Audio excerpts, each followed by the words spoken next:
বউ নিয়ে কিন্তু এখন এই জামাইয়ের বাড়িতে চলে আসছে, দেখতে পাচ্ছেন পালকিতে করে। এই যে এখানে কাকারা গান গাচ্ছেন। কাকে এখন নামানো হচ্ছে না কেন? বকশিসের জন্য কিন্তু ওনারা এখানে দেখতে পাচ্ছেন গান গাচ্ছেন আর সামনে পিছিয়ে যাচ্ছেন।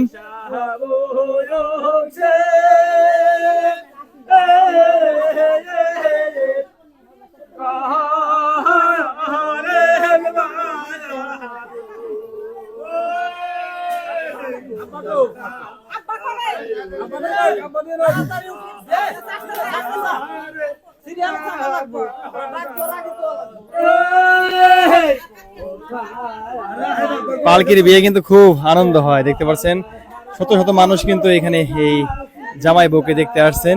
এই যে 200 টাকা দিলেন, এভাবেই কিন্তু ছেলের বাবা মা সবাই টাকা দেওয়া হয়, তারপরে কিন্তু ওনারা নামাবেন।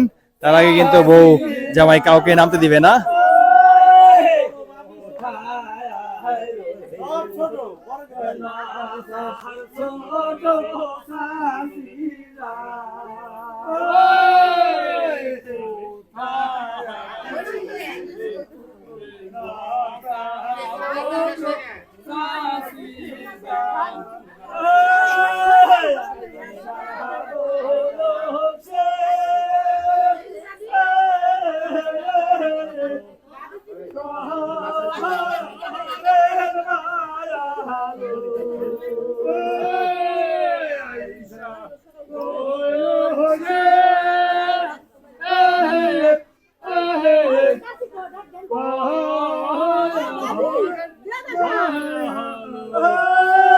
যতক্ষণ কিন্তু সবাই টাকা দেওয়া শেষ না হবে, বকশিস দেওয়া শেষ না হবে, ততক্ষণ কিন্তু এইভাবেই ওনারা সামনে পিছিয়ে যাবে এই উঠানের, আর এভাবে গান গাইতে থাকবেন।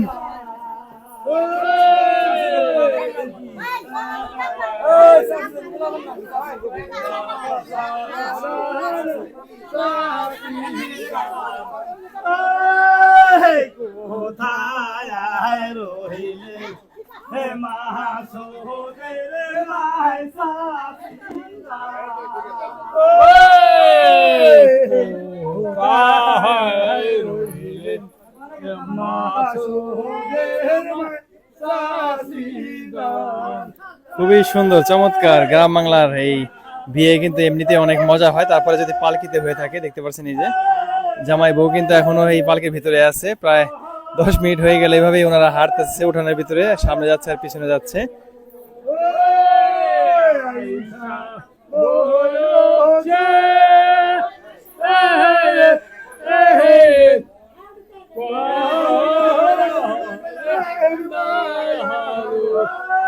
কাকা এখানে এভাবে কারণ কি? বকশিসের জন্য না? সব বিয়েতে আপনারা এরকম করেন? হ্যাঁ হ্যাঁ, সব বিয়েতে কিন্তু ওনারা এভাবে বকশিস তুলে থাকেন, দেখতে পাচ্ছেন এই যে।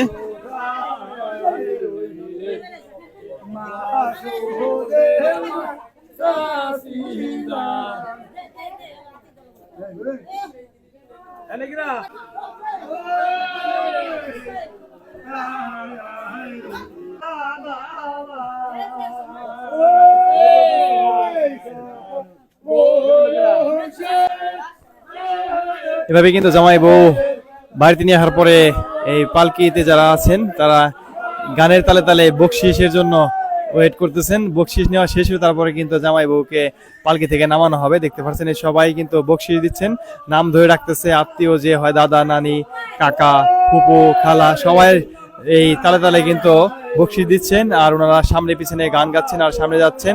এভাবেই কিন্তু গ্রাম বাংলার ঐতিহ্যবাহী পালকিতে বিয়ে হয়ে থাকে, অনেক আনন্দের সাথে এই বিয়ে সম্পূর্ণ হয়। এই যে এখন জামাই বের হচ্ছেন।